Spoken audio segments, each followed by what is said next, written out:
Greetings and salutations, everybody. Welcome to the best 10 movie-related show on the planet Earth, the John Campea Show, coming from right here on my YouTube channel. I'm, of course, your host, John Campea. It's an awesome honor and privilege, as it is every day, to have you, my international friends, joining me as we talk about our favorite things in the world, movies and movie news, some television, all sorts of good stuff. And joining me here today on this fabulous Monday is the fabulous Mr. Robert Meyer Burnett. Robert, how you doing, sir? John, I'm doing quite well. You know, I'm a little sad that Game of Thrones is over. Yeah, but I heard there's no hot toys coming in your future. Dude, I gotta tell you. My Infinity War Thanos should show up tomorrow. What's up? You've got to bring it in. I will. You've got to bring it in. I will bring him in. And, of course, also joining us here today, Hot Toys shipped her out earlier last week. Ashley Whalen's here. Ashley, how you doing? I'm great, yeah. A door closes and a window opens, Rob, so don't even worry about it. And we're all good to go. Now, speaking of good to go, guys, last night, the Game of Thrones finale. We're going to do this off the top here. The Game of Thrones finale happens last night. And this has been, I think it's fair to say, this has been a divisive season amongst people. A lot of people really not liking what they've been seeing. A lot of people really like, even in this room, there's some division on that. I've really liked this season. A bunch of people have. A couple of you guys have not liked this season. A bunch of people haven't. But it came to a conclusion last night with, I'm sure, were probably HBO's biggest ratings numbers in their history. By the way, I don't know if you saw Seth, who's the guy who used to be on Saturday Night Live, now he does the Seth Myers? Myers, yeah. Thank you. Seth Meyers had this great thing. He goes, of course, the Game of Thrones series finale ends tonight. Many people are asking who will die.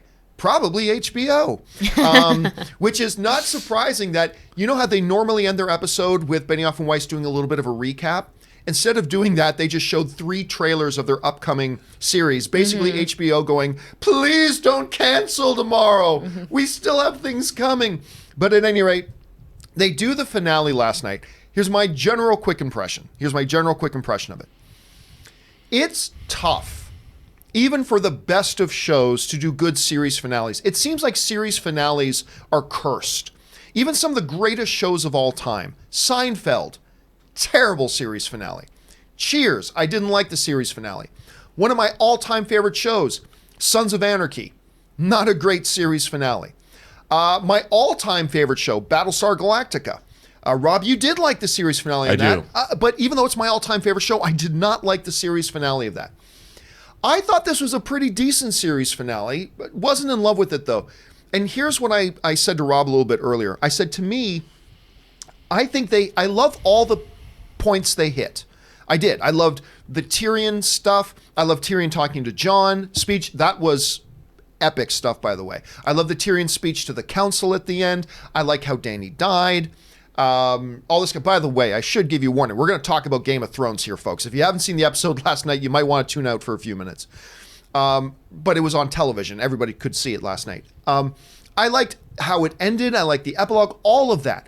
But Rob, one of the things I was saying to you going into this final episode of Game of Thrones, and by the way, this image here, God, I love this image. I thought that was amazing in the show. But my fear going into the final episode, I remember you and I were talking about this after the last episode. I'm like, okay, but we still have to find out what happens with this and what happens with this, and then they got to do an epilogue and blah, blah, blah. And there's just one episode left. I'm afraid that regardless of what they do in that final episode, it is going to feel pedal to the metal rushed.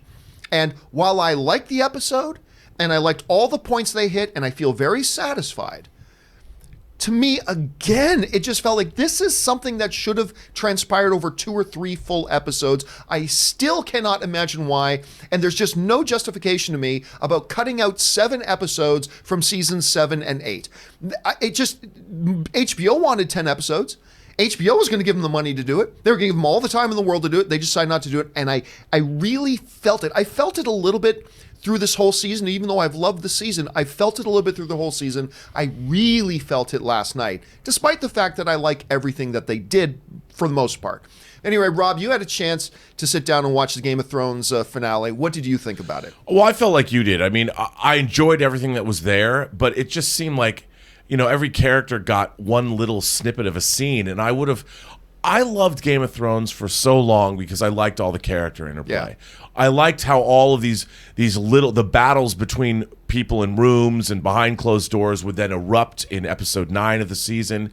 And like you, I really think they could have used 2 10-episode seasons.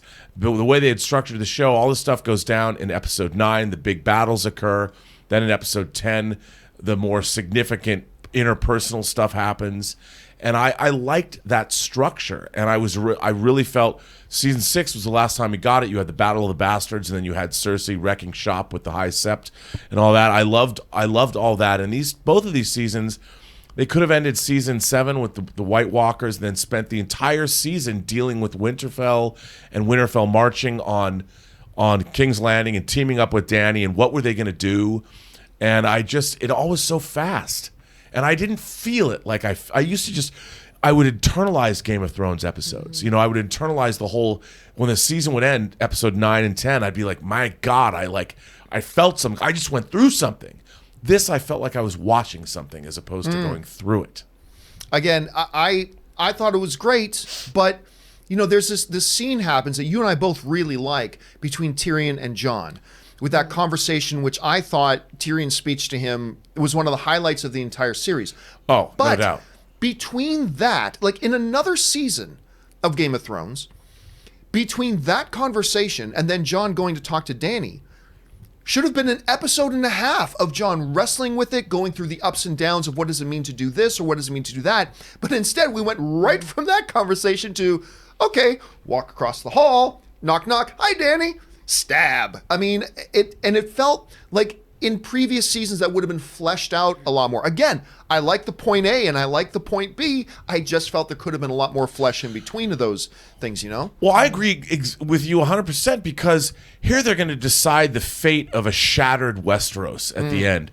I would like to have seen the build-up to that council, with everybody talking about a little bit of scheming going on, what they're going to carve out for each other. But they were just there. Well, they're just there, and you don't even see, like, suddenly weeks have gone by. Oh, we get it. Oh, Tyrion's not wearing it. He's been incarcerated for weeks.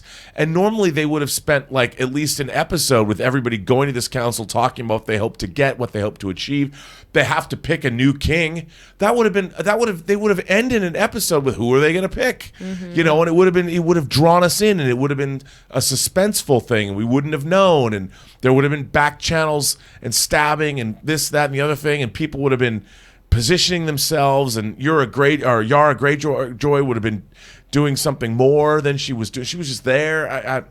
Yeah, that time jump seemed totally out of place for Game of Thrones. When all of a sudden I was like, a little awkward. Everyone was like, wait, Tyrion has, like, people were actually debating for a second. I was like, no, he's got a full grown beard now. Like, there was a big time jump. And everyone was like, yeah, well, that's probably because they couldn't decide what to do. Like, if they caught Jon in that moment. Also, is Jon so honest that he just said, I did it? I mean, she got swept away from a dragon. Like, why didn't he just say, like, not my fault? Dany said she had to go do something with Drogo, and she'll be back in a few months. Yeah, but that's not him. I know, I guess. That's not him. I mean, he did come down and destroy the Iron Throne. It wasn't a leap that something happened. Yeah, exactly.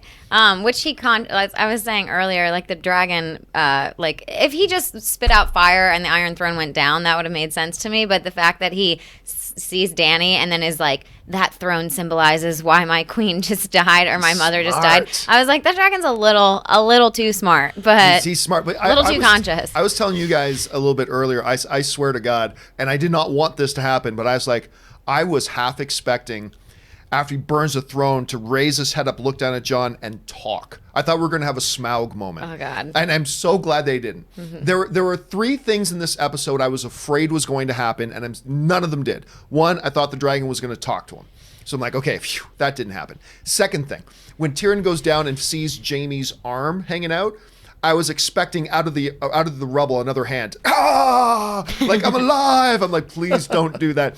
And then when Jon is approaching to go talk to Dany, and the dragon is like sleeping under all the soot, I have expected the Mountain and the Hound to get up out of the rubble like that. When they first started to stir, like when you saw the scope of the stir, you realize, because that's not it. When it started to stir, I'm like, oh, please don't be the Hound and the Mountain coming out. Thankfully, they didn't do that either. But yeah, again, I like everything they did. I just think it should have been paced out more for a finale. But again, as a guy who has so many of my all-time favorite shows have terrible series finales, even though they're my all-time favorite shows, I walk away. Look, it's no Star Trek: The Next Generation, All Good Things. Nothing will ever touch that as a series finale, in my opinion. But I still thought it was pretty good. Probably my least favorite episode of the season, though, because unlike a lot of people, I'll tell you what, I like this season so much. Game of Thrones has never been in my top 5 favorite shows of all time. It is now. It's in my number 4 spot. Well, but Peter Dinklage, man, that guy was God. the MVP last night from finding Cersei and Jamie.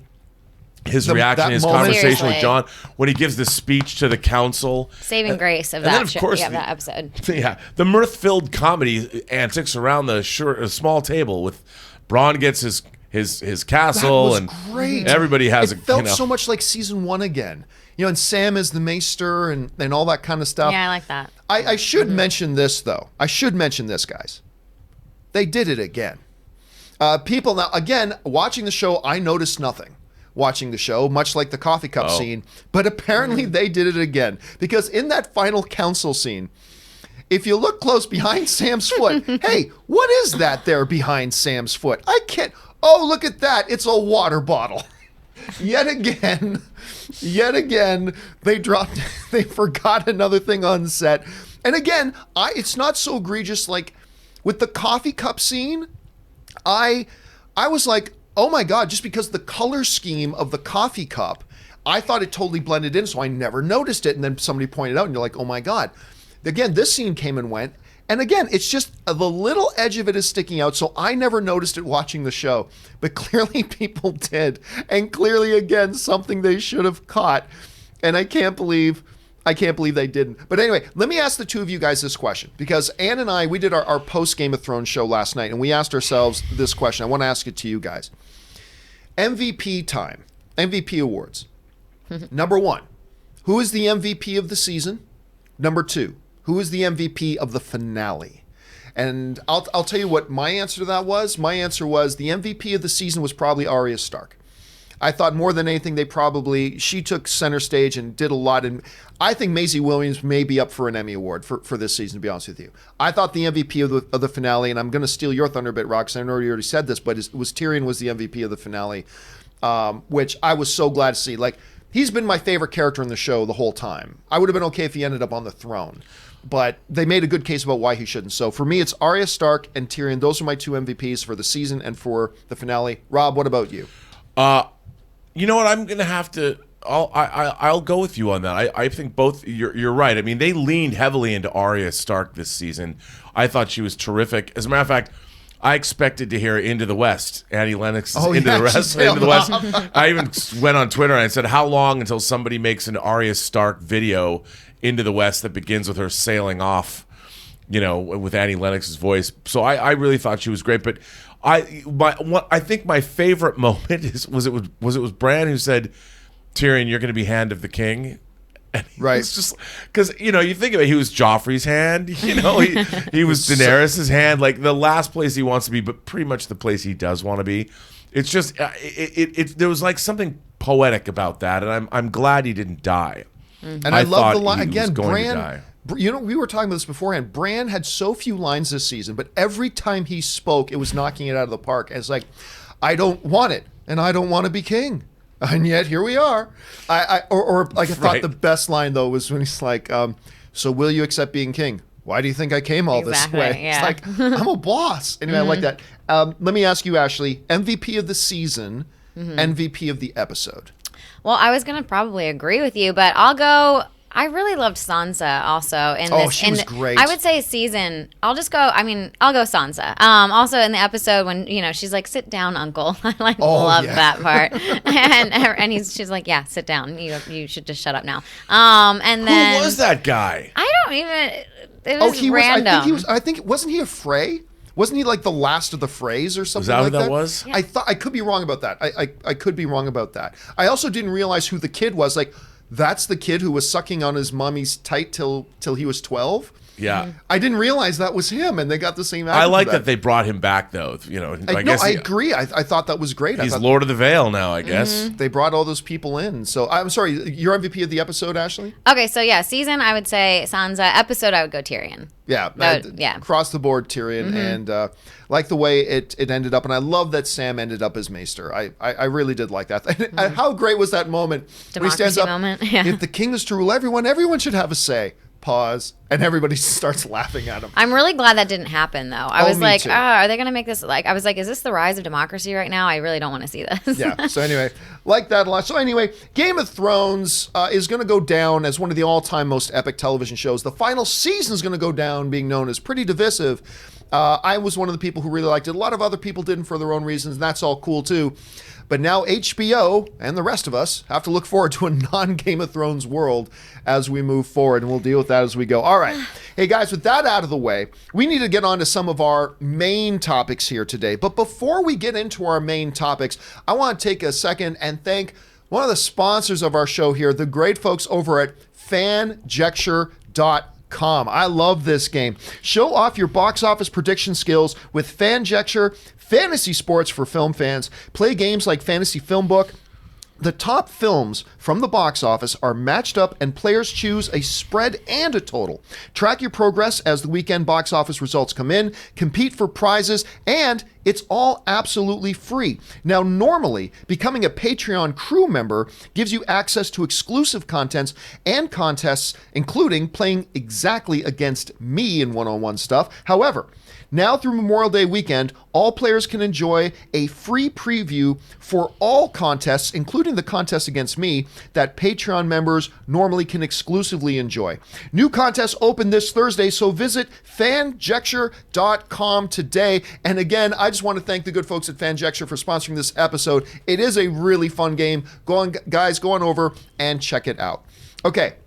With that down, now let's move on to our main topics today. How do we select our main topics here on the John Campea Show? It's really rather simple. You see, you guys select them by going to www.thejohncampeashow.com/contact. Fill out the form there with your topic or question, hit submit, and maybe, just maybe, you might see your topic or question featured here on the John Campea Show. With that down, Ashley, what is our first main topic today? First one up is from Victor Alvarez. Hi, John. I know you've been losing hope for the new Aladdin movie coming out due to the fact that they aren't lifting the review embargo until the day before the movie comes out. But I was wondering if you saw that a few people have screened it and the response has been pretty positive for it. Have you seen people talking about it, and does it lift your expectations for the movie? Thanks. Yeah, okay, so a little bit of background here. So we've got the new movie Aladdin coming out.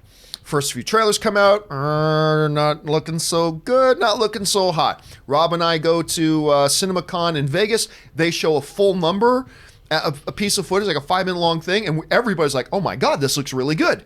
Then we find out that Disney, the company that always shows tremendous confidence in their properties, lifting review embargoes way early, lots of early screenings, blah, blah.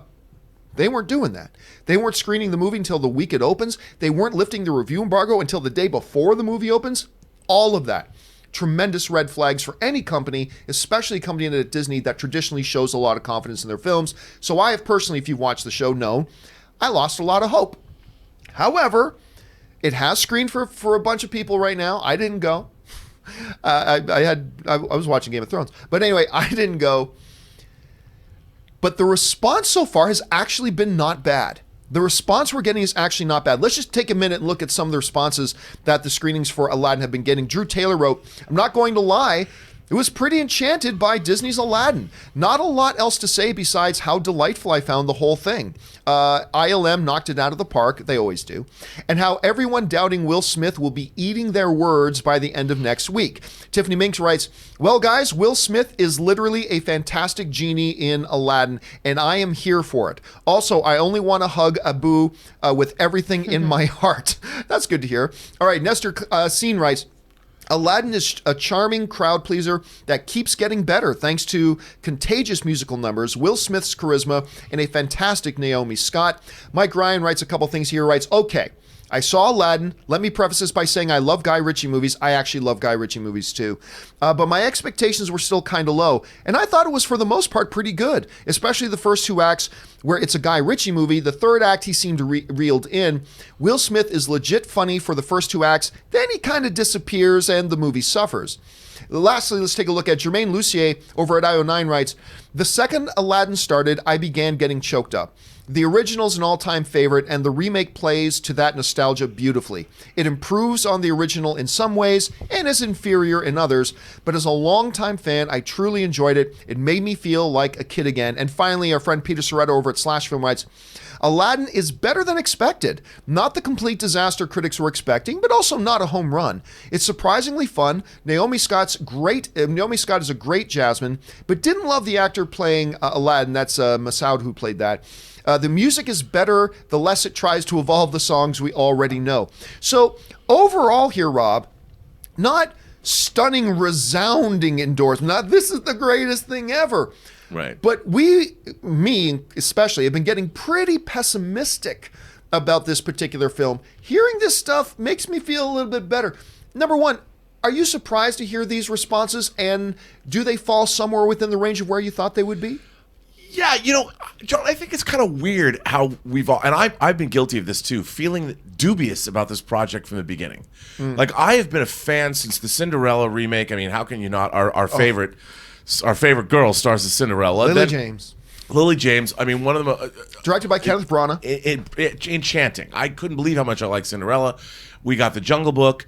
I thought Beauty and the Beast was good. Fabulous. And yeah. I've really enjoyed all of these remakes. So the idea that Aladdin wouldn't be great is kind of weird. But we've all been sort of hedging our bets with this one. I wasn't impressed with the trailers, really. I didn't understand, like, show us some flying magic carpets. Show us these songs, like the song number we saw at CinemaCon. Show us the characters actually speaking. Right. How about that? I think it's been weird. And I want to love this movie. I really do, because I love the original. And I want to go. I even am a huge Will Smith fan. Like, I watch I Am Legend a lot more than I probably should admit, because I can't stand what they did with the CGI creatures, because it wasn't supposed to be that way, but I love Will Smith. I love Will Smith in that movie, and I want it to be great. I really want him to be a good genie, but we haven't heard much good things, so hearing people going, yeah, it was pretty good. I never think that's a resounding vote of confidence, though. I never think when people go, yeah, it didn't suck. I don't think that necessarily means the movie's great. But we'll see. I mean, if the musical numbers are good, and Will Smith is good, I might like it. Yeah, I was actually encouraged to hear how many people saying they actually really did enjoy it. Particularly Jermaine's thing, saying, because he loves the original so much, so to hear that is pretty good. Pretty even-handed, but again, to me, this is far better than I thought we were going to hear. Because That's true. When I heard, and like, when they don't lift the review embargo till last minute, and they don't do that often, it's usually not a very good sign. Right. And so, well, who knows? We'll go and see. Maybe I'll like it. Maybe I'll hate it. Who knows? But at least this does sound much better than I was, because I was starting to fear the worst. I was starting to fear the absolute worst. This is a lot better than that. So who knows? Let's go on in and see how it turns out. All right.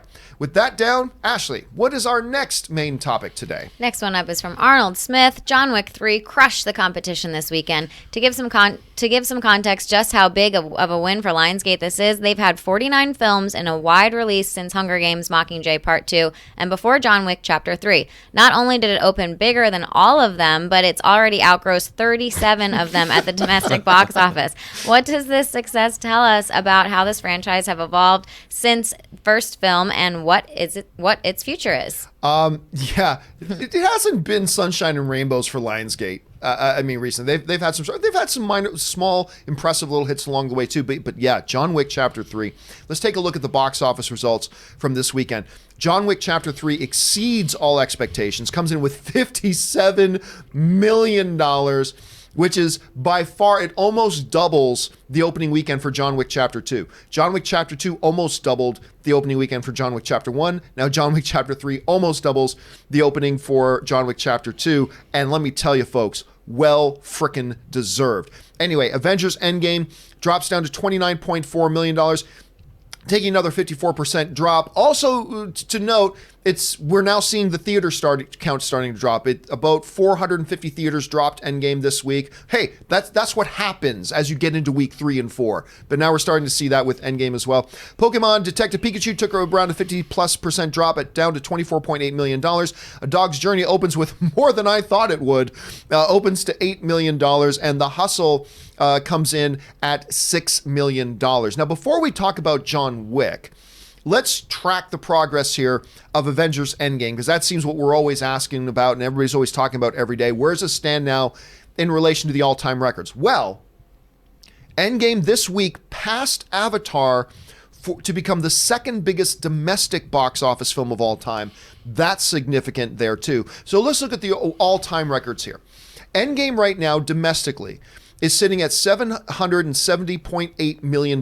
That's good for the number 2 spot on the all-time domestic list. It still trails significantly behind Star Wars Episode 7, The Force Awakens, with a record of $936.6 million. With the movie making $29 million this weekend, it's starting to lose theater count, and it's going to drop even more next weekend. I'll call it right now. Avengers Endgame will not catch Star Wars Episode 7, The Force Awakens domestic box office record. I'm going to call it now. I just don't see mathematically how it can happen at this point. Nothing's impossible, but I think we're all pretty safe to call that right now. It still needs to make another $160-something million. Domestically, I don't see that happening. However, it's a little bit of a different story for worldwide. Right now, Avengers Endgame worldwide sits at $2.6 billion. The worldwide record, of course, is still Avatar, $2.78 billion. The movie still needs to make about 100 and, what are we calling here? 120? No, more than that. What am I saying? 100 and something million dollars it needs to make. It's a lot of money it still needs to go. It's still a lot of money it needs to make. I still think it's going to do it. It is slowing down quickly. The time is running out. But I do believe, Rob, you called it a while ago. You said you believed that Endgame was still going to do it, but it was just going to crawl over that finishing line. Right. I think you're right. I think it'll do it. I think it'll just crawl over the finishing line. $3 billion's off the table at this point. It's not going to reach that, but who cares? It's going to be the most successful film of all freaking time. So let's get back to John Wick, though. This... First of all, dip their wicks. A lot of people went to dip their wicks this weekend, and rightfully so, because this movie is freaking magnificent. I will call it, now I said this on my open mic show yesterday, and I couldn't believe I said it, but I'll say it again. I had more fun at John Wick 3 than I did at Endgame. Now, I'm not sitting here telling you that John Wick 3 is a better movie than Endgame, but when it comes to just pure fun and pure entertainment, I cannot believe how much of a good time I had at John Wick 3. I was not expecting it on that level. Movie comes out, almost doubles the previous thing, $57 million. I thought it would come around 40, 45, so not that far off, but still, I thought that's where it would cap out. So happy to see this. Rob, you had a chance to see John Wick. What did you make of it, and does this kind of result surprise you at this point? It doesn't surprise me, because like any good franchise, this is the perfect... It's like when I talked about the original Terminator. Terminator was really helped by home video. And it permeated the consciousness because it did okay in the theaters, but it was in the home video era. People were watching that movie over and over again. I think John Wick is kind of the same.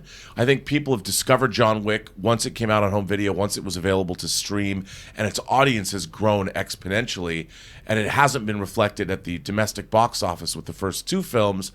But this effect and how much it outgrossed both John Wick 1 and John Wick 2 proves that the audience for this franchise is getting bigger, which I think is great and well-deserved. These movies are hugely entertaining. I love the world building.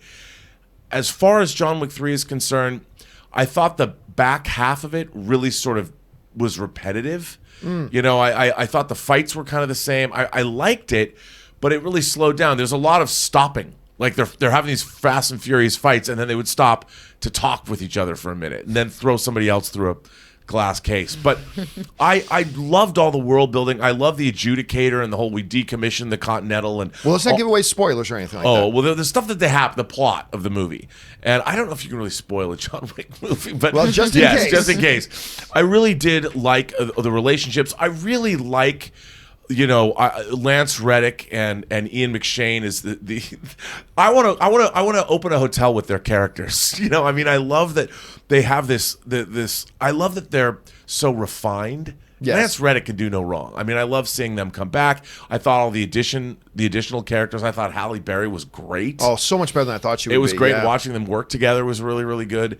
So I had a lot of fun in the movie. I just thought for me it got a little. I had some fatigue at the end, but it gets exhausting. It got exhausting. When you have just action, you need those breaks. You need those stops. Yeah. I actually thought it could have used a little bit more of that because it does, but. Yeah, more. Whew. But Mark Dacascos was so funny. I mean, he was great. It was great to see him and bald and all the secondary characters in the world that they're building. The Bowery King coming back and seeing all those. I love all that stuff, and I love the way these movies look. They have a really beautiful nighttime. Apparently, unless you're out in the desert in another country, the sun never comes out in John Wick's world. The movies never. You don't see the sun. It's always at night. The streets are always wetted down. That motorcycle chase that we've seen in the trailers. Oh, that was so great. So great. I mean, anybody who's going to fight with swords on motorcycles has my money. Full stop. It's like if there's a ski sequence in a James Bond movie, I'm a happy camper. And there hasn't been. I mean, Spectre could have had one. He didn't ski, but they were in the snow. What is up with that? And I tell people going into it, I say, okay, if you're going to see it, all I'm going to tell you is book fight. That's all I'm going to say. Again, I've never been in an audience that, at least it's been a while, that viscerally responded and so demonstrably responded to a movie in a long time. Because I was sitting there watching John Wick 3 with Ann and Ray and our buddy Ryan, and the whole audience, like every fight, everything that was happening was wah, wah, oh my god, like just like yelling and screaming. And it was amazing fun. I have to give it up because there was something I've always wanted. I grew up going to this summer camp where I rode horses, the Flying Horseshoe Ranch. I love horses. I've always wanted to see somebody get kicked in the face by a horse in a movie. Well, let's not give much away. Well, the first picture was released that John Wick rode a horse. Yes. So I was hoping, let's just say I got what I wanted. Yeah, it's tremendously fun and tremendously successful. As far as where do we put this in terms of, what does this mean for this franchise going forward? Well, it means a couple of things that are obvious. Number one, John Wick 4 is coming. But that we kind of knew because Chad Stahelski, the director, we talked about this last week, we made that comment about, so 1 was challenging this way, 2 was challenging this way, 3 was challenging this way, and 4 is going to be even more challenging. Oh, okay, so there's going to be a 4. Clearly there's going to be a 4. Now, I don't expect the pattern of doubling every time to happen. I don't think John Wick Chapter 4 will open to $100 million, but who knows at this point. I mean, and seeing the growth and success, and look, it just means this. If you put out, quality matters. Quality matters. Because, Transformers movies can make tons of money, but you continually put out crap, it's going to fall off a cliff. And that's eventually what it did. You keep putting out quality. John Wick Chapter 1 made $17 million opening weekend. The John Wick franchise has never been a big moneymaker. But you consistently put out quality, fun, good entertainment, and you stick with it, you're going to see the rewards start to come in a little bit later. And I think that's significant. I think that's important, not just for a company like Lionsgate to see. I think this lesson is important for all studios to see. Like, in particularly, right now, I'm thinking of Warner Brothers and their DC universe. Yeah. Shazam didn't make all the money that you wanted it to make. At least it didn't lose money. But let this be a lesson. If you keep putting out stuff that the audiences love and the critics love and all that kind of stuff, and you follow that path, you're going to reap the rewards down the line. And I think that's the big takeaway here for John Wick Chapter 3. I think that's going to be the bigger takeaway when John Wick Chapter 4 comes out. And I think that's a lesson that studios need to learn. I also, though, wonder that after watching all 3 of these movies, there's this clandestine world of assassins and cutthroats. How are there any left? How is anybody from this world left at the end of this 3rd movie? And I want to see big body count. I want to see it broaden its horizons a little bit. I don't know. They're going to have to come up with a very plot-centric movie next time, because I honestly think another one of these movies won't sustain unless they go somewhere and make it really interesting. Yeah, and I think every movie they've done so far, they've gradually, block by block, been building upon this underworld, this high table mythology. And you're right. They need to continue that. They can't just keep cranking out great action sequences. They got to continue that world building. Don't forget, we supposedly got this television series coming. Yeah. The Continental television series that is shared universe. John Wick will appear in it once in a while.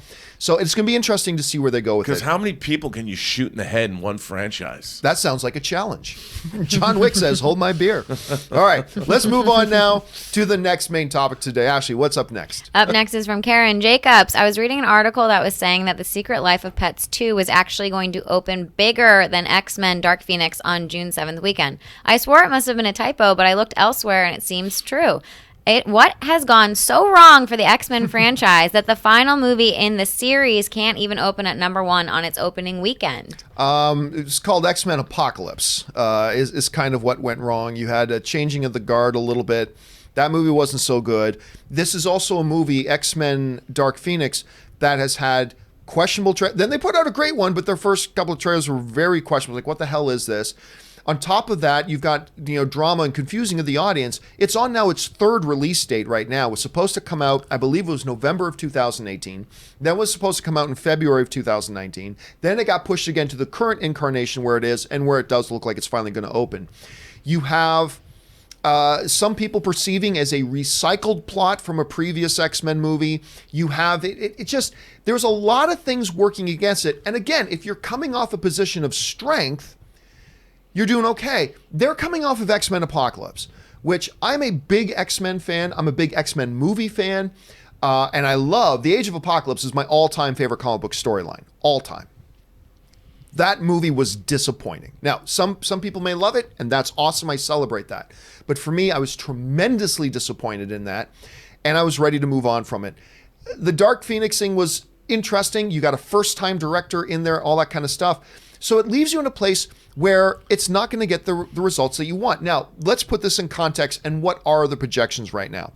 Right now, they're saying that X-Men is tracking for a $50 million opening, making it one of the lowest openings ever for an X-Men film. And maybe part of this is that everybody knows this is it. This is it for this incarnation of X-Men. Like, maybe people are just going to wait for the new X-1. Secret Life of Pets 2, on the other hand, is tracking for a $65 million opening. Now, keep in mind, Secret Life of Pets, the first one, was a big hit. It's a charming, I'm a dog guy. It's a charming, delightful movie for pet owners. It's not the best animated film in the world, but it was really charming and really nice. It's a family-friendly film. It's a big CGI film. You're going to expect something out of that. So I don't think it's the biggest story in the world that X-Men is expected to fall to Secret Life of Pets 2. I don't think there's a lot of dishonor in that. To me, the bigger issue is the number, is like 50. That to me is the story. I think it's fine that you lose to a big family-friendly film like Secret Life of Pets 2. No dishonor in that. But for an X-Men film right now to open at 50 million, this to me is really going out on a pretty considerable whimper at this point. Rob, let me ask you this. What do you think is the bigger issue here? Do you think the bigger issue is that X-Men, a big comic book film, isn't going to win its opening weekend? Or do you think the bigger issue is it's only projected to make about 50 million on its opening weekend? Well, I think you're right. The 50 million projection is pretty shocking for this franchise. And even Apocalypse made over $500 million worldwide. Yeah. And before that, Days of Future Past did very, very well. I mean, it made $750 million worldwide. Film. Love that movie a lot. And I really like this new cast that started with X-Men First Class. I'm shocked by it, but not surprised by where they're going. After we see Endgame, even with the trailers getting better, this movie looks small. Like, it feels small. Days of Future Past, they had to change history. Apocalypse for its faults, even though I really liked it. Apocalypse, it was huge, world destroying, again, apocalyptic. And this movie, which should be like the zenith of all the X-Men movies, dealing with the most beloved X-Men story, most famous X-Men story of all, really, the Dark Phoenix storyline, it looks really down to earth when the storyline is very cosmic and huge in nature, and it didn't look like they sort of did that. So in comics, the way I love Star Trek, I love the X-Men reading the comics. I mean, they're like my comic book equivalent of Star Trek. And I wanted this movie to be huge. I wanted to make $1 billion. and I haven't been able to muster any enthusiasm for it. Yeah, and it seems they haven't been able to muster any momentum. They haven't been able to muster any buzz. The early words coming out, of course, is that the film is probably terrible. That we've all. I'm hoping that's not the case. A lot of things working against it. All we've got left now at this point is let's wait and see. Like, hopefully we'll go see. I'll be there opening night. Hopefully we'll go in there. Come out going, we were worried about nothing. This movie's awesome. Hopefully, yeah. But it's not looking good. I mean, it just looks. And also, one of the things that I always want to be intellectually stimulated by the premise of a movie. Right. Like, if a movie has an interesting premise that I might not be interested in overtly, but if the premise seems interesting, I'd be like, oh, I'll go see that. This movie it just seems to me like Sophie Turner turns evil, and that's it. Like, and she's going to take on her friends. But beyond that, that seems a little bit thin, even though the Dark Phoenix story. Is there more going on in this movie? Is there more at stake other than it feels good when she's bad? I do like that line, though. I do too. And I like the way she says it. But I'm like, there's nothing more. I'm like, okay, I get that part of it. That's why it's called Dark Phoenix. But you haven't convinced me that I'm going to have any more enriching element to this plot. I mean, I know this might sound weird, but I want to feel that there's more meat on the bones of this movie, that the X-Men have always been interesting and philosophical about their dilemma, that they're people that were oppressed and they're rising up. This looks like a problem that only the X-Men have. Like, so what if Dark Phoenix is evil and she wants to kill you? You'll take her out. How does this affect the rest of the world? Or does it? I don't care about that, to be honest, but here's something, going to your point. Something they've touched on in the trailers that I think they should have expanded a lot more on in the trailers, because it speaks to bigger themes like you're talking about, is that, okay, she's going bad. Focus your trailers on the philosophical dilemma that this presents everybody else. She is our friend. She is a victim of this, blah, blah. Do we need to save her? No, she is a threat. She is now destructive. She's gone bad. We need to destroy her. They've touched on that in the trailers, but to me, they've not focused on that enough. The questions that get raised by the scenario, you should have focused more on that, and maybe, just maybe, it might have drawn in people's interest a little bit more, but and it doesn't look like she's grappling with this issue too much. She's kind of embracing her darkness. It feels good. And Jessica Chastain's like, hey, man, just unleash, girl. Take out your friends. Kill everybody. What's wrong with that? If Jessica Chastain told me to do that, I'd probably do it too. Well, that's true. As long as she Chastain. I mean, she's a redhead, and I love my redheads. Why would you not? Why would you take her red hair away? Well, we'll find out. Why? We'll find out. All right. Let's move on now to the next topic. Ashley, what's up next? Next up is Ryan Clark. Hi, John. Do you think The Rise of Skywalker has the potential to make $2 billion at the box office? I feel like the fact it is being built up as the last episode in the Skywalker saga and the return of Palpatine may create some hype, but I know that there is a divide in fans after The Last Jedi. What do you think? You know, that's a big question going into now, because people are asking, now that Endgame is done its run, could anything top it this year? At one point, I thought maybe Lion King could end up being the number one thing, but then when Endgame opened to $300-some million, like, that ain't going to happen. So what does that leave us? Toy Story 4 is going to be $1 billion film, probably. Frozen 2 is probably going to be $1 billion film. I don't see either one of them teasing or dancing with the $2 billion mark. What does that leave us? That leaves us Star Wars, The Rise of Skywalker. My thought on that is simply that no, I don't see it being a $2 billion film for two big reasons, okay?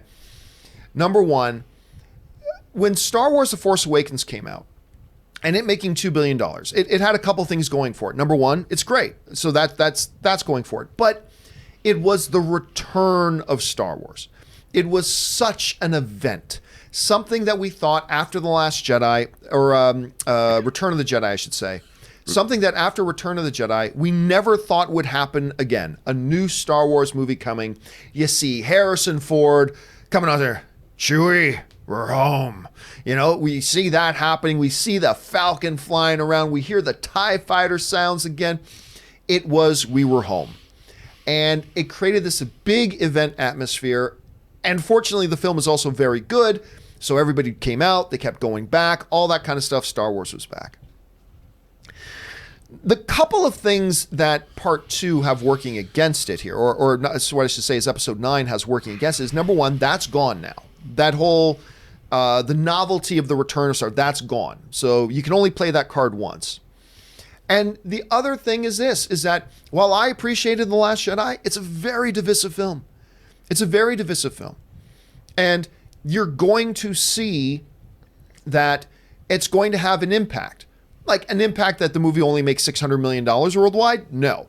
This is a movie that will still easily cross the $1 billion mark. It'll join the $1 billion club. But when you combine, I believe, the two elements of the fact that the novelty of the Return of Star Wars isn't in play here anymore, combine that with the fact that the last film in the franchise was really divisive, I just don't see how this could hit 2 billion. Look, I'll tell you what, even if it comes out and people praise it as the greatest Star Wars movie of all time, I still don't think it'll get to 2 billion. So, and 2 billion is an unrealistic, huge number. I mean, how many films in history have joined the $2 billion? What, 4 at this point? Maybe 5? I can't remember the exact number. So I don't expect it to. It doesn't need to, but no, I don't think it'll get there. Rob, do you see any scenario here in which it can get to 2 billion? No, I completely agree with you. I think the real problem, if you want to call it a problem, with this movie is that, and I use myself. I'm a huge Star Wars fan. I love Star Wars movies. I get excited for them. This movie, why am I going to see it? Like, aside from the fact that Star Wars, is there a story that I'm following? Because there really wasn't a story that was dangling. There were not a lot of dangling plot threads at the end of The Last Jedi.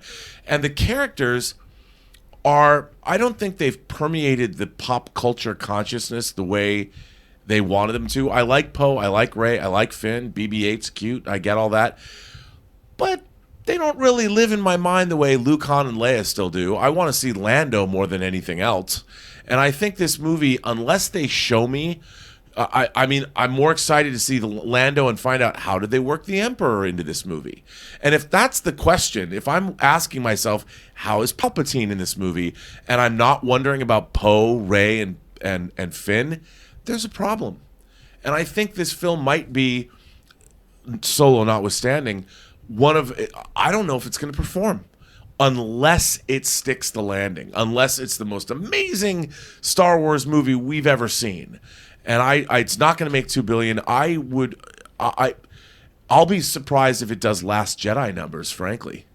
Oh, I think it'll get Last Jedi without too much sweat. It but better I think be it's going to fall pretty short of the other one there too. And also, let's keep this in mind too. The movie's 7 months away. They have not really started their marketing campaign yet. They threw together a trailer that they could show at Star Wars Celebration, which I think is far too early to be showing trailers, but I get it. You need to show a trailer at Star Wars Celebration. I understand that.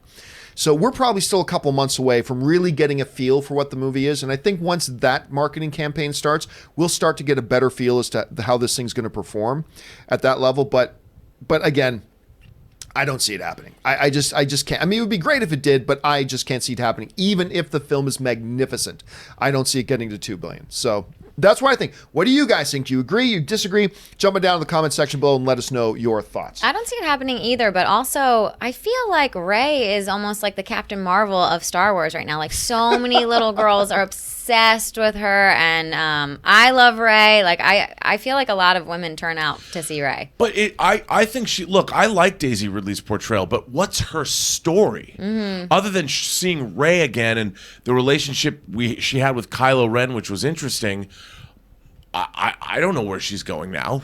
I've not been set up to want to know. Yeah, I do. I don't know. You could make the same argument about Luke Skywalker, though. Okay, what was his story? Okay, he was a kid on a farm. You find out his dad's Vader, and then we're going into Return of the Jedi. It's like, we really didn't know anything else other than, okay, he found out his dad was Vader. Yeah, but you had Han Solo. I mean, Empire Strikes Back ends on this huge cliffhanger, and everybody wanted to see Jedi. I mean, it was like, oh my God. Individual characters, though. Mm-hmm. I think there's enough there for a lot of people, but again, I just think there's too many things working against it to talk seriously about $2 billion. Yeah, it's too much. And by the way, let's not become so stupid that we start to think $2 billion is the benchmark of success. No.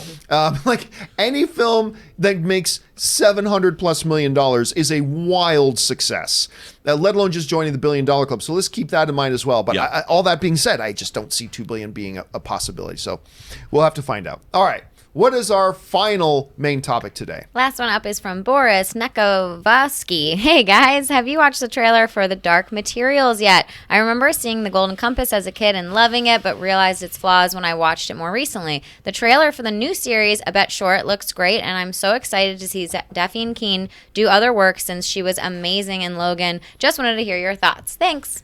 I really didn't like Golden Compass. I thought that was a very poor movie for several levels. You know, this has been one of those things that kind of like Watchmen. A lot of people would ask, is this really something you can put to screen? Is this really a story you can put to screen? There are still skeptics about it. I was a little skeptical about it.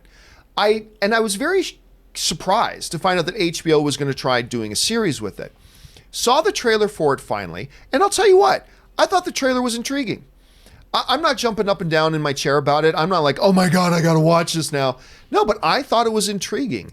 And I thought they took a show that is a really wide-based, sprawling conceptually, at any rate, and put together a trailer package that's like, this looks like an intriguing story. Children getting kidnapped, a bit of a fantasy world, an alternate reality.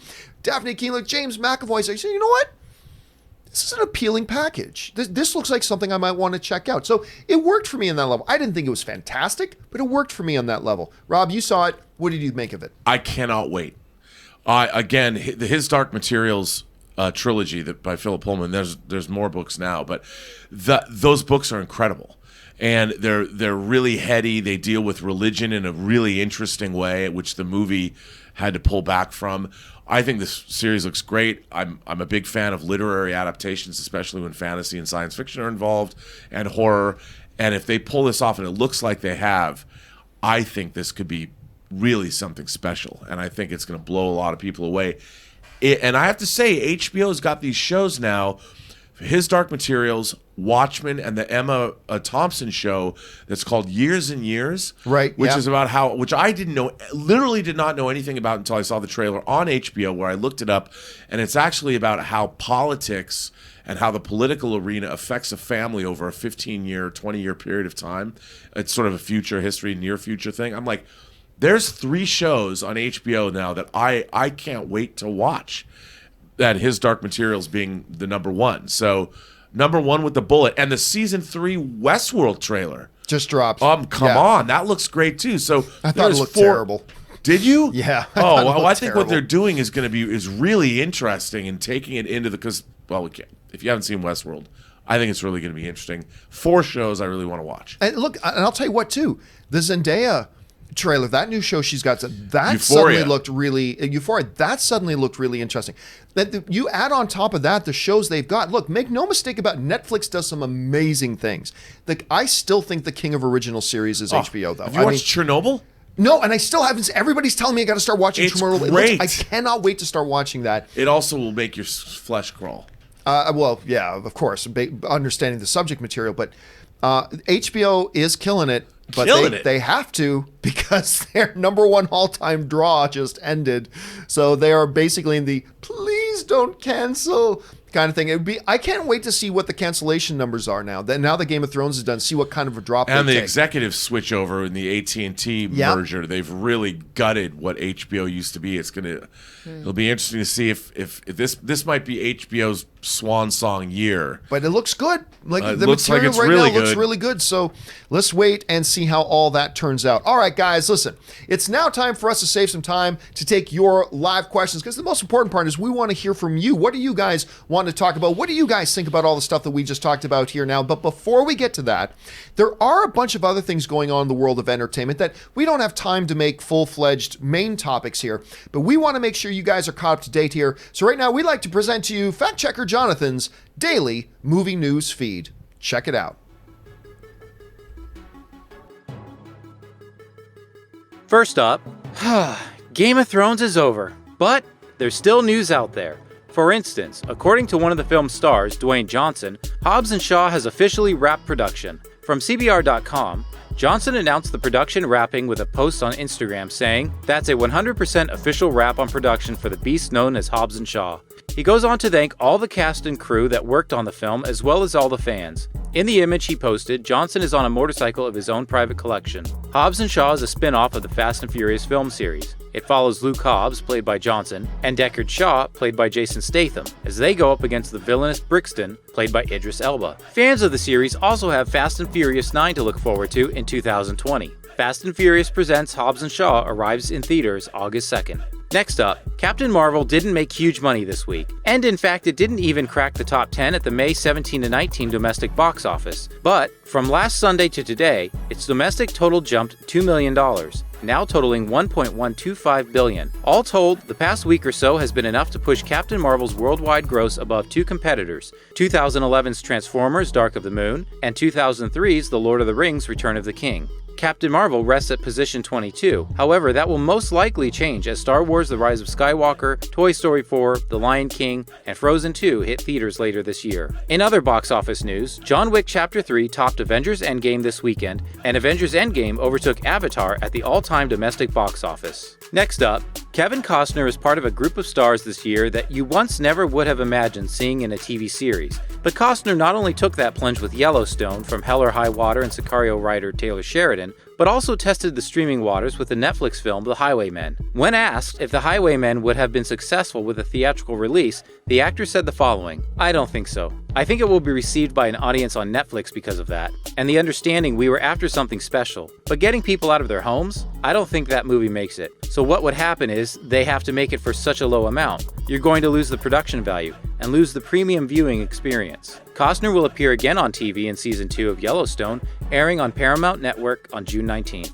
Next up, it looks like more food porn is on the way via Netflix, so get ready to feel very hungry, as it is being reported that both Chef's Table and Somebody Feed Phil have been picked up for new seasons. From Vulture.com, Netflix used the FYSEE Food Day to announce new episodes of Chef's Table and Somebody Feed Phil, hosted by Everybody Loves Raymond's executive producer Phil Rosenthal. Chef's Table will return with 2 new seasons next year, and Somebody Feed Phil will be back for 1. Rosenthal's show is his second food-related show after his PBS series, I'll Have What Phil's Having. The streaming service also announced a new show, The Chef Show, co-hosted by Chef Roy Choi and Jon Favreau. Favreau and Choi worked together previously on Chef, Favreau's food truck film, for which Koji barbecue food truck owner Choi served as a consultant. Choi's Koji truck was featured on Anthony Bourdain, Parts Unknown, Ugly Delicious, and the aforementioned I'll Have What Phil's Having.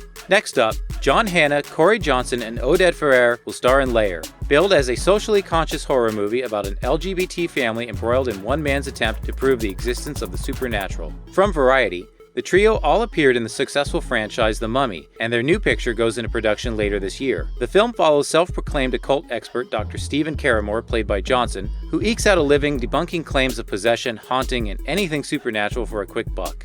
When a friend, Ferrer, accused of murder, claims he was possessed by a demon, Caramore has to test his own beliefs. Hannah stars as his lawyer. Caramore litters an apartment with cursed items, outfits it with surveillance equipment, and rents the place to an unsuspecting family, setting off a chain of supernatural events. Production gets underway in LA in September.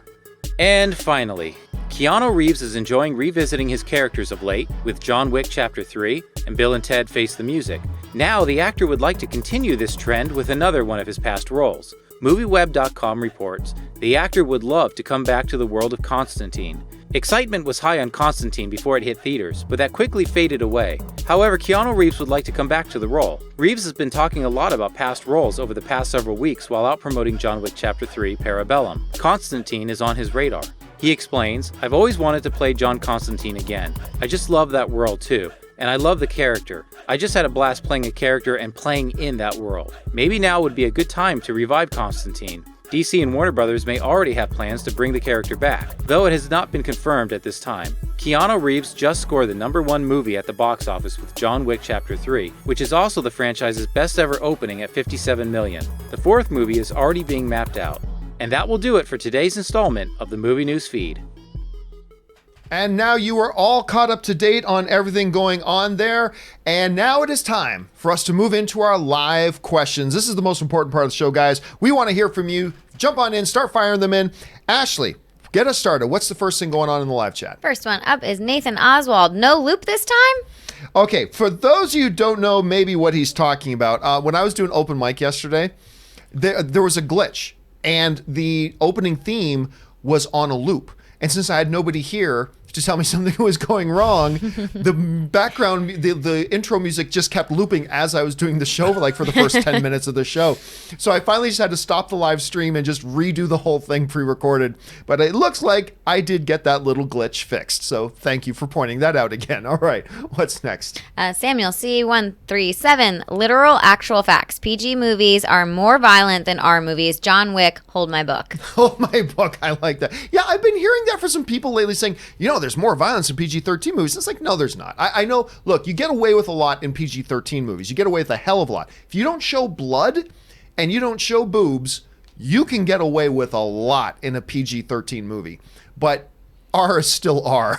And yeah, John Wick, hold my book. I like that a lot. All right, what's next? Really tired 64. I was looking forward to the evil Superman movie Brightburn, yet here we are days away from the release and not a word about it. The release date has not changed, so what's going on? Nothing. Most movies don't have review embargoes lift until the week of the film. Now, what you don't want to see is a review embargo lifting the day before the film, but I expect to see review embargo lift today or tomorrow. And so really, for a smaller film like this that has to be very, very careful about timing perfectly when they want the buzz of the reviews to hit because they don't have a big marketing budget for this small film, I'm not surprised. So I actually haven't heard anything yet about it other than it's now opening up, and I'm so excited about it. Rob, you heard anything yet? No, but somebody did. Somebody saw it in I think sent me a tweet or a DM or something and said I was going to really love the movie. Ooh. So I was like, that's all I've heard.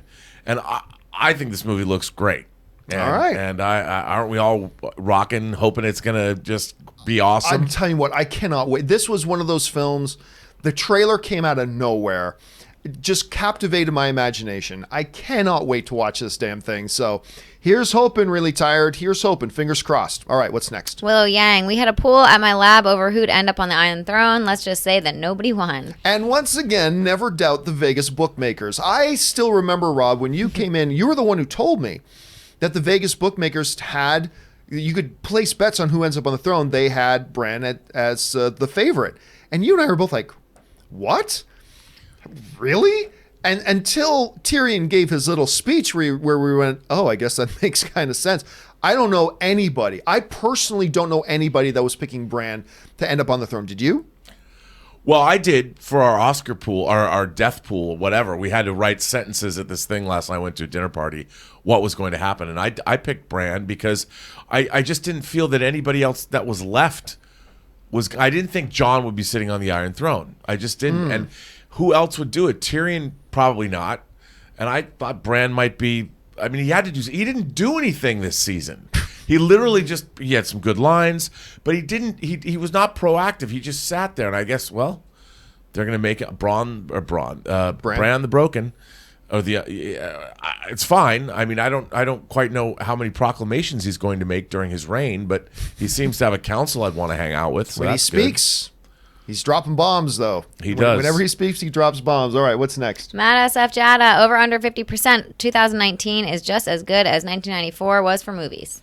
I can't remember off the top of my head. The Crow came out in 94, and I love that. Was that one of the things that came out in 94? Yeah, I can't remember off the top of my head what came out. So I'll take over 50%. I'll take the coin toss on that. Over 50%. There we go. I'm not a movie dates guy. I can't remember off the top of my head which movies came out in that year. You'll have to be a little bit more specific than that, Matt. So if it's an interesting question, just need more context. All right, what's next? Nathan Oswald, I have only one rule. Everyone fights, no one quits. If you don't do your job, I'll shoot you. Welcome to the Roughnecks. Rico's Roughnecks. Michael Ironside, ladies and gentlemen, in Starship Troopers. Rico, you know what to do. Oh my God, I love Michael Ironside. I've been in love with Michael Ironside ever since V. Remember him in V? Damn right. And then, of course, he was one of the worst motion pictures of all time in Highlander 2. But, hey, whatever. Nobody's perfect. But he goes back to Scanners. He was in Oh my Scanner. God, He was Daryl, and that's a Canadian movie. Yes, it is. Daryl Revan. We're going to do this the Scanner way. All right, what's next? Sidious Swift, good morning, folks. The callback to the good, the bad, and the ugly in John Wick 3 was cool. Revolver scene. There were a number, if you pay attention through the movie, there are a number of really good, cool classic callbacks. Obviously, the one that everybody talks about, for good reason, is the Matrix one. Guns, lots of guns. But if you go through the movie, there's actually little scenes. And I remember I kept turning to Anna going, didn't that look like, little homages like that? I'd be curious to see a director's commentary on John Wick 3, actually, to hear the director talk. Did you pick up on any of them? Yeah, there was all kinds of little things here and there. But yeah, I would like to hear that too. I mean, you got Morpheus and Neo in the same movie. It's hard to not kind of be evocative of the Matrix. All right, what's next? Doshi, I've never seen Princess Bride. Well, first of all, that's stunning. Everybody should see The Princess Bride. But hey, man, I'm also a little bit jealous because you get to watch it for the first time. And that's something the rest of us can never do again. But get on that, friend. Get on that and watch New that. Criterion Blu-ray is beautiful. Ooh, you're going to like it. Marriage. Princess Bride's a classic. Brings us Marriage. together today. I like that. The film Dawn posted a review saying, I like the finale of Game of Thrones, and someone commented that my IQ must be low and that I must like badly written superhero movies. And it's you've come across the idiot corner of fandom. I mean, look, the idiot corner of fandom. You didn't like something I do? Well, you must be stupid. You like something I don't? Well, you must be an idiot. Like it's the idiot corners of fandom. But don't be surprised, Film Dawn. I mean, that's going to happen. Whenever you express an opinion, most people go, oh, I agree with that because of this, or oh, I disagree with that because of that. But you are always going to get the odd brain-dead idiot that is going to say stupid shit like that. Don't be surprised by it. Don't be shocked by it. Just understand there's going to be a part of it, but just hope that they eventually die out. All right, what's next? Zach Bartron, the plot of episodes 4, 5, and 6 of Game of Thrones all leaked after episode 3, and I didn't want to believe them because they were so awful, but my God, that was trash. Hey, you know what, Zach? You're not alone. There are people out there that were really, really unhappy with this season of Game of Thrones. I'm completely the opposite. It pushed this show into my top 5 of all time. I thought this show was brilliant from episode 1. Again, I thought the finale tripped a bit, all because of the inexplicable decision to only have 6 episodes. It really could. But other than that, I love this episode, but there are people who don't.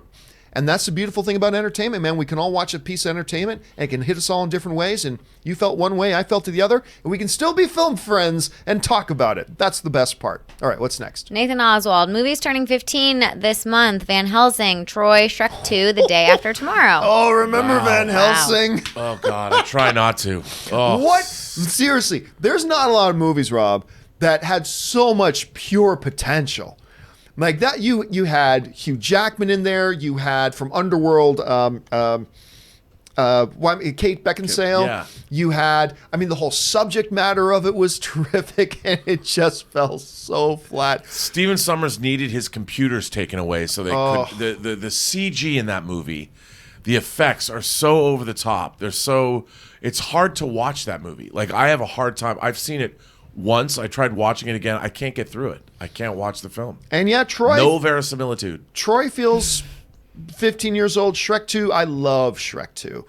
15 years old. That one I'm surprised. I would have pegged that at maybe 10 years, but you're right. 15 years. That is nuts. All right, what's next? Tucker Flynn, over under 25 minutes of screen time for Lando in episode 9. I'm going to say under, but listen, 25 minutes of screen time is actually a lot of screen time in a movie. Like a lot of screen time. That's almost triple the screen time that Captain America had in Infinity War. So that's actually a lot of screen time. So I'm going to say under, but that in no way is saying he's just going to have a tiny little role. But 25 minutes is a lot. I'll take the under on that. Rob, what about you? I'm going under too, but that doesn't mean he's not going to be silky smooth and bring the cool. He's going to be awesome. He's going to be awesome. All right, what's next? Anthony R. Count Dooku is becoming one of my favorite prequel characters. He is my favorite in Battlefront 2, and I might pre-order the hot toy. I'll tell you what, when I load up Battlefront 2, that I still play from time to time, he's like the main guy on the screen. He just steps into screen with his lightsaber. He does look pretty cool. I got to admit, despite the fact that I don't like the prequels, it's a damn slick looking character, and I can only imagine. Is there a hot toy for him? It's coming out, bro. It's coming out, and it looks great. The face sculpt is great. He comes with lightning out of his hands, and they're making a Yoda, and I think the Obi-Wan is shipping this week as well. Ewan McGregor Obi-Wan. I'm going to assume you pre-ordered that one. Maybe. Just maybe. All right, what's next? TNS93, as a Daenerys fan, the end was bittersweet. Oh, yeah. I mean, absolutely. I could totally see that. And again, I was joking about it when my buddy Soul was over here last night. It's like, let's take a moment of silence for all those people who named their children Daenerys over the last couple of years. It's like, you're dumb enough to name your... Anyway. All right, what's next? Toshi, I've had arguments with my brother saying don't care for DCEU or Batman casting because they're never top what Nolan did, so refuse to see any DC films. That's... to be diplomatic about it, that's idiotic. That's like saying, well, there's a new movie coming out. Won't be as good as The Godfather, so there's no point in ever watching that movie. I mean, then you're never going to watch any movie ever again. Even if you don't think they'll ever top Nolan's Batman, which I think they can. But even if you think they never will, that doesn't mean they're not going to make other awesome movies. Like, it would be ridiculous to say, that movie isn't going to be as good as Godfather, therefore... then you're incredibly limited. What are you going to do? Have sex once and go, I can't imagine having better sex than that. I'm just never going to have sex again. That's idiotic. That's stupid. So I don't know. How would you respond to that, Rob? Well, it depends who the girl is. Let's go back to the movie. You're talking about the movie. Yes. I think that look, what does one movie have to do with another movie? Nothing at all. I mean, you have to take your movies as you have to take your girls, one at a time and with their own merits. I mean, a movie is only how does one movie have anything to do with another movie? I don't know. Just because they're superhero related, I wouldn't not go see To Live and Die in L.A. because The French Connection didn't float my boat. They're both movies about cops, but I'm not going to go see one or not see one because the other. Serpico is a different cop movie than, say, Beverly Hills Cop was. But I'm going to go see both of them, and I did enjoy both of them immensely, and they're very different movies. Yeah, and so. I'm an ice cream fanatic.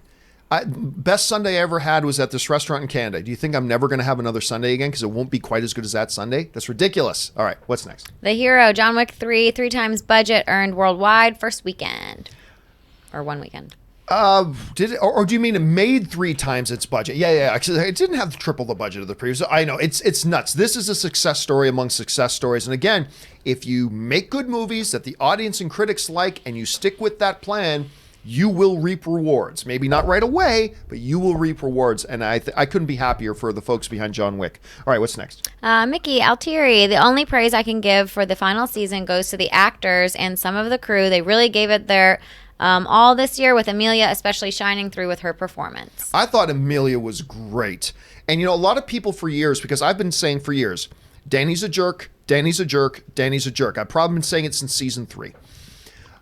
But people have misunderstood that as saying, I don't like Emilia Clarke. Oh, no, she's great. She's like, her performance is what makes me hate the character, and that makes her awesome. I think she's been amazing this season. I honestly think this might have been her finest season. Not as big of a role as in some previous seasons, but I just thought she got better and better and better. I thought she was great. Absolutely fantastic. Especially when you watch that last scene between her and John. Like, the way she plays that. She was great in that scene. Oh, my God.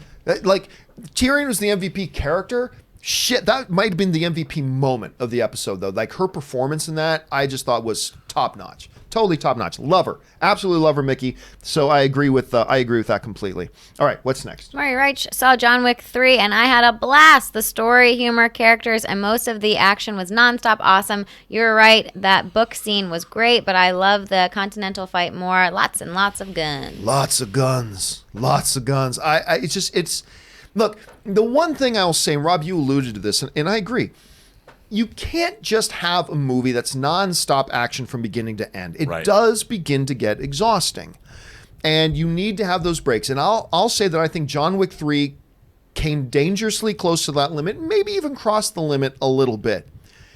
That does not in any way, shape, or form deter the fact that I was like screaming and smiling and laughing and jumping out of my seat and just...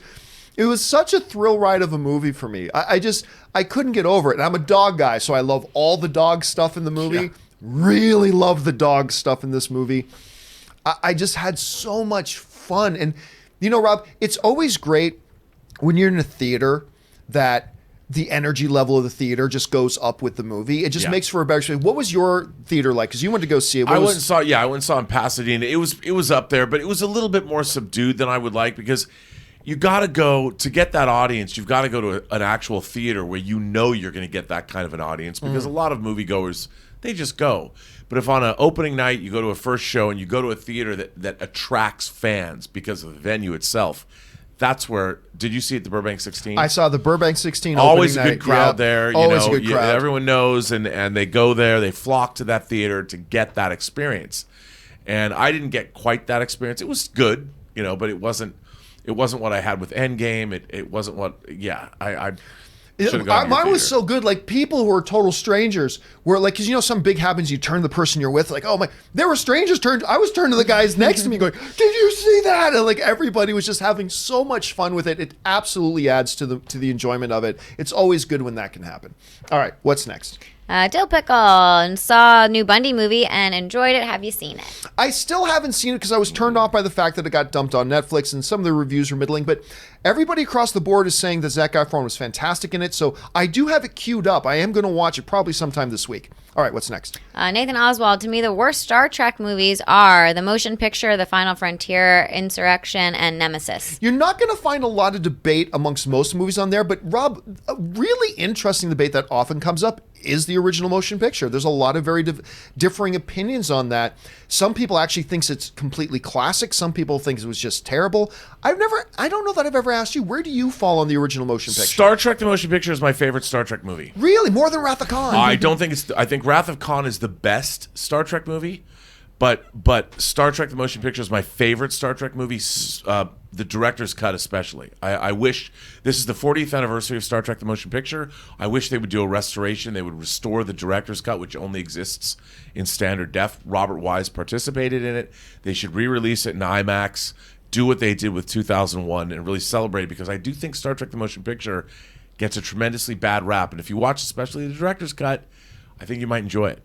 All right, what's next? Murray Reich, I think Wick has serious contentions with Toretto. The guy can outlive anything, even falling off buildings. They should do a video of how many people died. Well, the difference, though, between Dominic Toretto and John Wick is that, Dominic Toretto just wins decisively every time. John Wick will get the crap kicked out of him while he's taking care of business. Yep. He'll take his licks, he'll get shot, he'll get stabbed, he'll get thrown off a building, he'll get hit by a car, he takes a beating while getting through. And like every fight, you have no doubt he'll win, but you're watching the fight like, oh my gosh, will he come through this? Like Dominic Toretto, it's just like family, and then he wins the fight. Even against The Rock, they had him beat The Rock in a fight, which how ridiculous is that? But and I love Dominic Toretto. I love the Fast and Furious franchise, but yeah, I think there's a significant difference between those two characters on that level. Justice for Han. And of course, Justice for Han. All right, what's next? Clay Woodley, could Dark Phoenix flop? It reportedly has a production budget of $200 million. I don't buy that. I don't buy that $200 million story going around. I don't think, it's possible. Anything's possible with these big budget films. Yeah, it could flop. It could. This is a movie that, even if this story is not true, this is still a movie that's going to have to make around $450 million to break even. And I don't know if it's going to do that. I really don't, especially if the movie ends up being bad like we're hearing it's bad. It's going to have a $50 million opening, and then it's just going to drop. So hopefully it's great. Hopefully it gets legs with it and has strong word of mouth, hopefully. But yeah, I think this movie's going to end up losing the studio money. Rob, what do you think? I tend to agree with you. I don't know. But again, if it's surprisingly good, it'll make its money back. But I just don't think. And with those reshoots, maybe it did go past $200 million. Well, remember, they always plan and budget for reshoots in advance, unless they were really unexpected, which I don't think they were, but it's not looking good. It's not looking good. All right, what's next? Chris Fieldman, Game of Thrones finale better than MASH, Jeers, or STTNG? Star Trek The Next Generation? Star Trek The Next Generation. Well, wait a minute here. Star Trek The Next Generations, all good things, is the greatest series, I believe, and just in my opinion, the greatest series finale of any television show ever. That's how you wrap up a show. I'm not saying Star Trek The Next Generation is the greatest show of all time, but ending your show, that was a master class on how to wrap up your show. It was brilliant. So no. The MASH one, I think I saw once a rerun of it when I was a kid. I remember it ends with a helicopter taking off and the guy wrote up the words goodbye on the ground or something. It was the biggest, most highly rated television event in history for a long time, but I don't really remember it. Cheers, I didn't even think was all that good of a series finale, to be honest with you. So yeah, I'll put Game of Thrones finale ahead of Cheers, but let's not get ahead of ourselves with comparing it to the Star Trek: The Next Generation. I don't know, Rob. What about you? Yeah, I think all of those. Well, those shows when they ended were really culturally relevant as well. Yeah, I mean, were, MASH was a huge coming out of the 70s based on the feature film. It was a huge part of American culture. Star Trek: The Next Generation was the biggest first-run syndicated show at the time. Game of Thrones, again, whether you love the finale or not, it really means something to today. And I think it's hard to judge the particular shows that you cite because they did have so much to do with the culture of the time. And even if people didn't like Game of Thrones, the significance to what's happening now cannot be denied. And it's a show that's changed the face of television. So I don't necessarily think it is the best, maybe, but it certainly has meaning, and it certainly matters to our pop culture landscape. So, all right, what's next? Jay Bling, if you haven't already watched the trailer for Always Be My Maybe with Randall Park and Ali Wong, there's a big surprise at the end. I love Ali Wong. I like Ali Wong too. I have never even heard of this, to be honest. Oh, I watched the trailer. I'm gonna go out on a big limb here. When it says big surprise, is it some sort of connection to the Tom Hanks movie Big? No. Oh, okay. Well, no, then but I haven't seen it, so if you watch the trailer does have a massive surprise. I don't know why they would have let that out because I guess they want people to watch the movie, but it looks like a really nice, sweet movie. But then it's almost like you know the whole movie from the trailer, but this twist is pretty big. All right. Well, I'm gonna have It's to go very check relevant to this weekend. As soon as we're done here, Jay Bling, I'm gonna have to go check that out. Thanks for putting it on my radar, man. All right, what's next? Anthony R. John Wick 3 opening night crowd was the best. We were just laughing at all the gratuitous violence, especially the book scene. Love that movie. Again, part of it, Anthony, is like for me, it's hard for me to, because I've only seen the movie once so far. It's hard for me to separate just my experience with the movie as opposed to my movie-going experience with it, because the crowd was so great that I was with, and it allowed me to just kind of let loose as a fan as well. Such a great experience. One of my favorites ever, honestly. One of my favorite experiences ever in a movie theater. It was just such a great crowd. It's funny how a crowd can add to that so much. All right, what's next? Chris Fieldman, our multiplex has Endgame on 4 screens, Wick on 1, huh? Yeah, I mean, there are regional deals that get made. Maybe it needed to be on a certain amount of screens for a certain amount of time. Who knows? We are starting to see it take a decline at this point, and maybe John Wick will jump up during the week. Who knows? But I'm not terribly surprised by that. As long as you were able to get in, that's the important thing. All right, what's next? Doshi, seeing John Wick in 3 hours. Bring on the carnage. Much carnage to come, Doshi. Much carnage to come. I hope you have a great time at it, man. All right, what's next? Jay Bling, I saw John Wick 3 twice this weekend. I enjoyed it more the second time. Ann and I, like every day since seeing it, Ann and I wake up in the morning, we got to see John Wick again, but tonight's this, the next night's that, and even tonight we've got, like, she's got a class she's got to be in tonight. So we're still kind of struggling through. Maybe tomorrow night will be the actually, no. If she can get home in time for us to go to a late show tonight, we'll probably go to the late show tonight. But it's all about fighting to find time to go see it again, because I'm hoping I like it even more the second time. I'm hoping it doesn't take a dip for me. All right, what's next? Shaw, can't stop listening to Tim Curry's Toxic Love. I mean, part of the trailer. So yeah, that would get you hooked for sure. All right, what's next? Joe Byram, that ending shot of the council scene in Game of Thrones gave me a complete Seinfeld finale ending shot feeling. Do you think maybe an homage? I didn't get that at all. I remember the Seinfeld. I didn't see anything in the Seinfeld finale felt anything like the Seinfeld finale was Jerry on stage in a prison, because he was an inmate in a prison. Right. I didn't catch any similarities to that. Did you? No. Yeah, but maybe. I mean, now that I want to go back and look at it, maybe compare the two. Yeah, maybe I'm not thinking of something. I can kind of see it, like the council when they're all just like they're panning out and they're all just like kind of talking about nothing, right? Or like it's like same old. I don't know. I can kind of see what he's saying. The maybe. merits of brothels over the merits of clean water. I mean that. And boats. Yeah. By the way, I love that Braun was back in there, because I honestly thought we had seen the last of him in the series. To see him show up there again as Master of Coin, I thought that was really fun. That was good to see. All right, what's next? Sean Love, I'll do you one better. When is Gamora? Oh, when is Gamora? Actually, I was having a conversation with a friend of mine the other day about, is Gamora even going to be in Guardians 3? I believe she is, and I believe one of the sub stories of it is going to be searching for where she took off to after the events of Endgame. So I think she will be. But finding their love again. Will Star-Lord ever find love with Gamora again? We'll have to. The only options was him or a tree. I love that line. That was great. All right, what's next? Sal Deal. I agree. The Game of Thrones finale was a bit rushed, but I was still satisfied, and I'd rather take this ending compared to other disappointing endings to big shows. Oh no, I agree with that 100%. Because look, there are some of my favorite shows of all time. I was just completely disappointed with the final episodes of. I will take this one. I wasn't thrilled with this as a final episode, but I will absolutely take it over the Sons of Anarchy finale, or for me personally, the Battlestar Galactica finale, even though it's my number one all-time favorite show. I'll definitely take.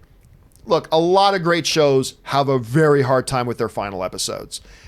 In comparison, this one did pretty good, even though I was hoping for something closer to Star Trek The Next Generation. Didn't get that. Fine. I'll live with that. But hey, it is what it is. All right, what's next? Chris Feldman finally figured out how to super chat. Yay, bad at tech. Yay indeed. Thank you. Well, first of all, thank you for even wanting to support the channel that way and going through the hassle of figuring out how to do it. So thank you, sir. Thank you very much. All right, what's next? Angus Duska Gear. Hello. Who would win in a fight, Bourne or Wick? Oh, that's no. Look, whenever that question comes up, Rob, I always tell people it depends on whose writers are writing it. If Bourne's writers are writing it, probably Bourne. If Wick's writers are writing it, probably Wick. If anybody else is writing it, John Wick. I just don't think. I am convinced after watching John Wick 3. I said this the other day. I'll say it again. Captain America's on the battlefield. The portal opens behind him, and just one guy walks through, and it's John Wick. I like their chances. I like their chances at this point. That's just, I don't know. Bourne or Wick, Rob? Bourne or Wick? Wick with guns, Bourne with bare fists. All right. Interesting distinction, but I think is a good one. All right, what's next? Shaw, in case you don't know, it's a villain song he sang. Was that from a previous Was question? that the Toxic Love thing? Okay, no, Yeah. we're on it. All right, what's next? Sal the deal. By the way, HBO is not going to pay attention to the petition. Oh, of course they're not. Nobody ever does. Nobody ever, nor should they ever. No, petitions in civic matters and in things of real world importance, important things. In film fandom, it's idiotic. So, no. All right, what's next? SLVN89. To be honest, Bran was the one who had more claim to the throne than anyone else because Robert gave the throne to Ned, but because of Cersei, he wasn't able to claim it. Did he give the throne to Ned? I thought he just made him the hand. Or did he name him king? I can't remember. Yeah, I don't remember. I'd have to go back and see. Maybe God. Baratheon did make him the king. But nobody found out. Was it like a gladiator thing where...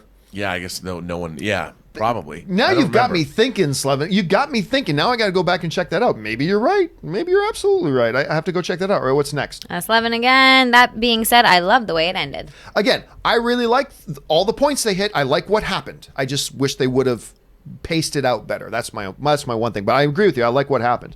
All right, what's next? All right, Che John wins the spoiler discussion to A Dog's Journey. Oh, you missed it. I did it last night. It only lasted for about 3 seconds, and I deleted it immediately.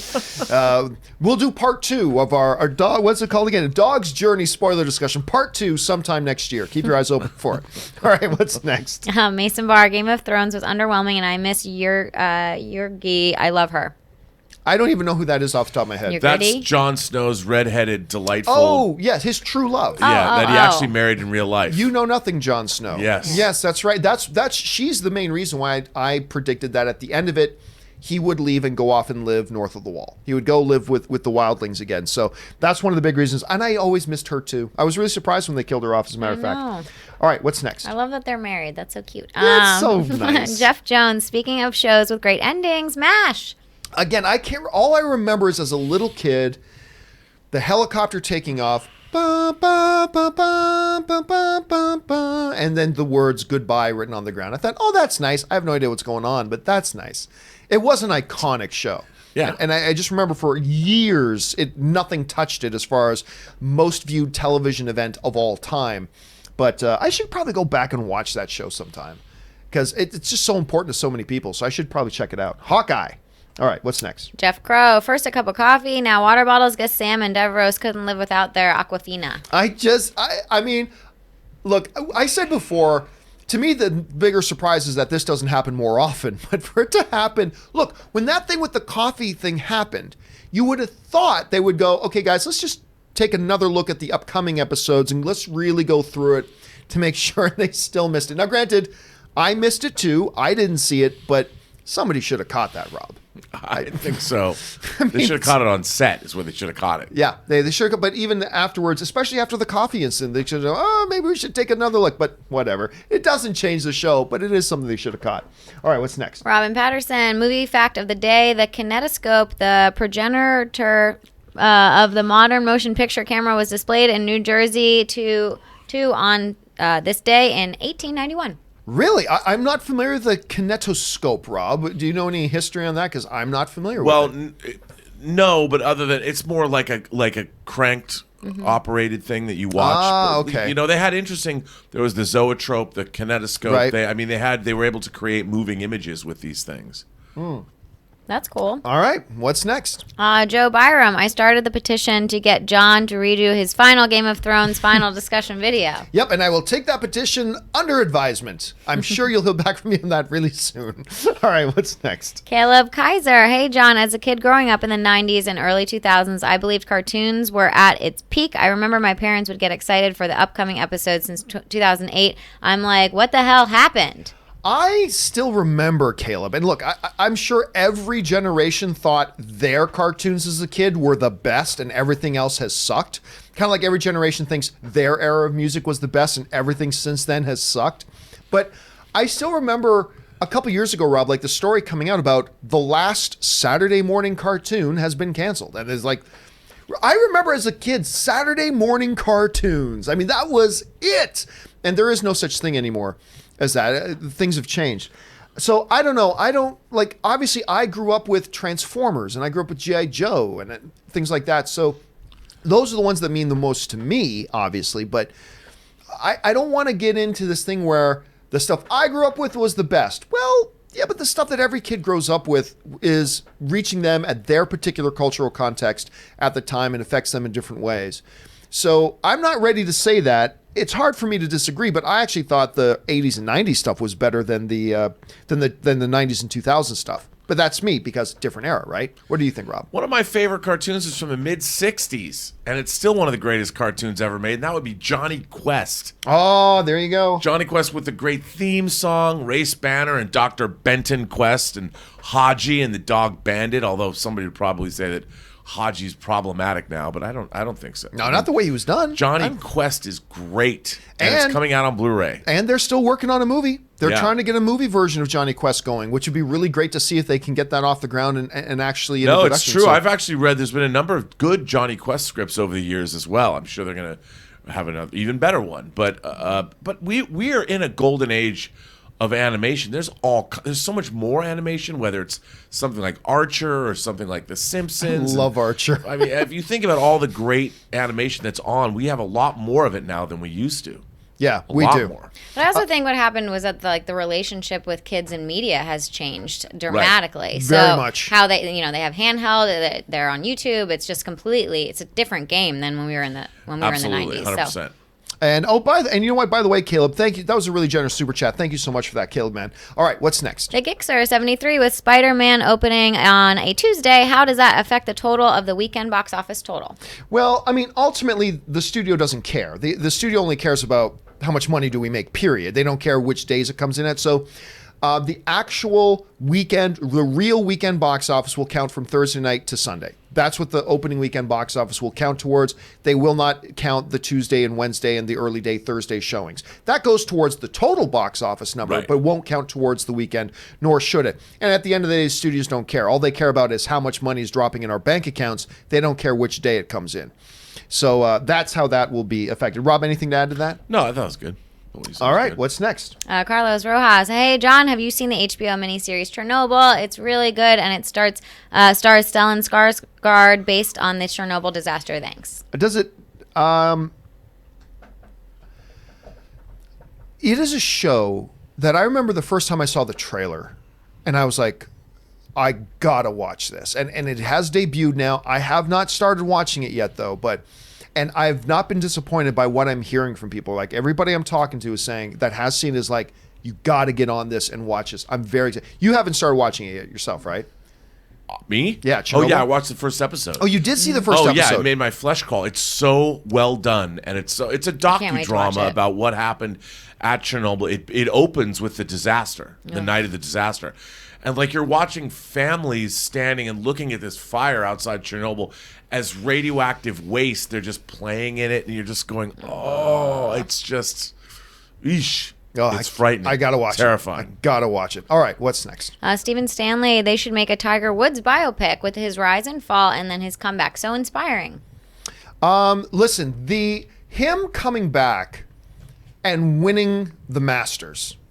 I know a lot of people don't like talking sports, but seriously, it was maybe the first time the whole world was, people who aren't sports fans, aren't golf fans, whatever, were watching and all cheering for the same thing. Everybody wanted to see Tiger win that. After being gone for so long and being like not relevant to the golf world for so long, to come out of nowhere and win the Masters the way he won it, it was one of the great moments. I don't know if I'm interested all that much in a full Tiger Woods biopic, but a movie about that, about his fall from grace, years of struggle, all the physical problems he had, all the surgeries he went through, being said he's done, he should just retire, blah, blah, to come back and win the greatest prize in the world of golf, winning another green jacket at the Masters. That's something you make a movie out of, because that's something you can't even write, so I would love to see that. I think that would be great. I'm not even a golf fan. Rob, you a golf fan? Would you be interested in this? Golf was religion in my family. Really? I was never a big golfer. My mom and dad, my family actually started a golf course in Seattle 100 years ago. My mother's Nice. grandfather, and now there's my mom's still playing on it. She was club champion at that club over 5 decades. She called me. My mom doesn't usually call me much. She called me like, he won the Masters. He won the Masters. He won the Masters. I'm like, whoa, Mom, slow your roll. What are you talking about? And my mom's 80. I thought she was going to have a heart attack. She was so excited Tiger Woods won the Masters. It was hilarious. I was getting messages from people, like friends of mine, that aren't even sports fans. Like, are you seeing what's happening as they're getting into the last couple holes? Tiger might actually win this thing. And like, you don't even watch sports, man. What are you talking? But they're messaging me, and it became a phenomenon. And it was, yeah, you could make something cool out of that. All right, hey, listen, guys, we've already gone overtime here, but some of you guys have sent in super chats supporting the channel that are really like generous. So I want to make sure we get to those ones before we end the show. Everybody else who sent in live super chats, starting at Anthony R., Tony Strauss, all the way down, don't worry, I'm going to be making a companion video a little bit later today that answers all the questions that got sent in, absolutely. But I want to make sure we get to the people who've sent in some really big ones to support the show. I want to make sure we get to those ones live right now. So we're going to start skipping ahead a bit, and we're going to start there with Rye Joe, I believe. Okay, Rye Joe. Hi, John. Just wanted to thank you for answering my very first super chat on Open Mic yesterday. I've watched you for many years. I admire all that you do for the community that you have built for movie fans like myself. I'm thinking of becoming a Patreon supporter soon so I can support your channel, contribute to the great conversations we can have. So with all that, thank you, John. I look forward to giving you more questions in the future. All right. No, seriously, thank you. Thank you for supporting the channel, and thank you for proving once again that people will actually support content that they like.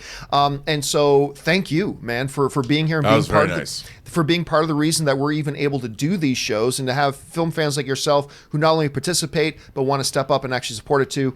Thank you, man. No, seriously, the honor's mine. Thank you very, very much. All right, what's next? Mzode 780. One of the things I learned from Captain Marvel is that most of my male relatives and friends are horribly sexist and will be getting cut off from my social personal life. I don't want to get into the whole political debate on all that again, because remember, let's preface everything by saying there are a lot of people who just didn't like Captain Marvel because they did not like Captain Marvel. And there is nothing wrong with that. That's part of being a film fan. Movies you like, movies you don't like.